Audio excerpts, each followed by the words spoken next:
Sometimes it can feel like the hardest part of a research project is getting started. It's true. Once you've gotten a little momentum going, research gets much easier and can feel more productive.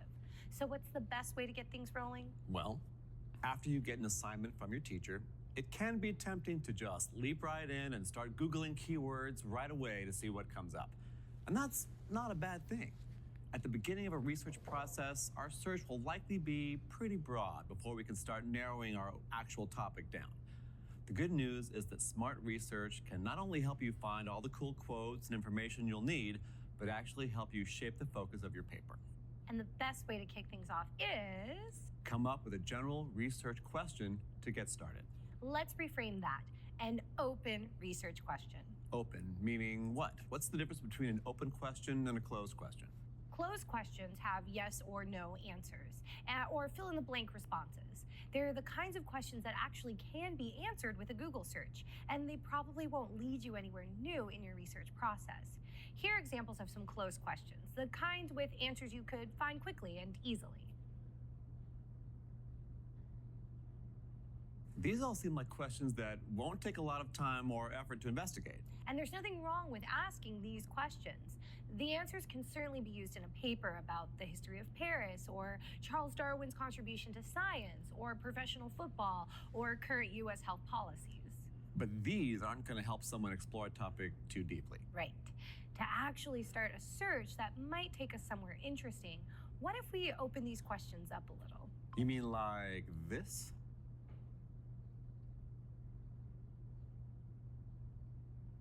Yes, look at how these new questions are different. The best early research questions can be the ones that don't have quick answers. These questions will need more investigation and could ultimately lead us to some interesting new territory. Sometimes the best research happens when we're in the process of learning about our subject to see what we do and don't know about it, as well as what other people have to say about it. Early research can actually help us shape our main thesis.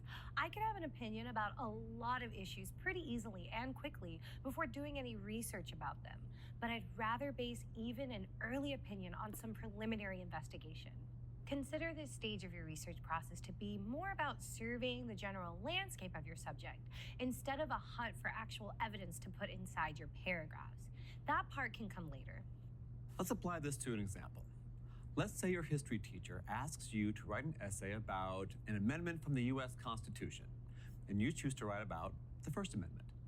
You could start off with a relatively closed question like this, and you can tell that one round of Googling the phrase First Amendment can probably get us a decent answer. And it's okay to do that. In fact, let's be honest, it probably is going to be our very first step. Look up the First Amendment, print it out, and keep it handy. Here it is. A quick search shows me that the First Amendment guarantees 4 particular rights. So now I can list them. But how do I go from a list to a 5-page essay? By letting that easy question lead to the next one. I see 4 rights listed in the First Amendment. What if I find a subject database in my school library, choose one of these rights, and start a fresh search? I could take freedom of speech and start to form some new lines of inquiry, new questions that might reveal something unexpected. Aha! Now we're getting somewhere. If I explore a database about politics or the law, I might get some new leads. When I do a search about freedom of speech in an academic database, I find a few areas keep coming up, with potentially interesting sources commenting on all of them. Okay, now these are some interesting areas to explore.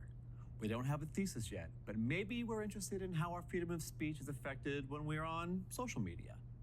I know that people shouldn't just go online and say anything they want about anyone. But that does happen. And if all public speech is to be protected by the First Amendment, does that mean anyone can post anything they choose about someone, even if they're saying something hurtful? Suddenly, I have several new questions that are worth researching. Does First Amendment protection apply to social media? Is saying something controversial on social media the same as doing so in a newspaper or public setting? What's more important, freedom of speech online or protecting privacy on social media? Has anybody ever used the First Amendment to defend themselves with cyberbullying? And now we have more keywords and phrases to lead us forward during the next round of database research. Turns out there's a lot of information out there that didn't come up when we first Googled the simple phrase, First Amendment.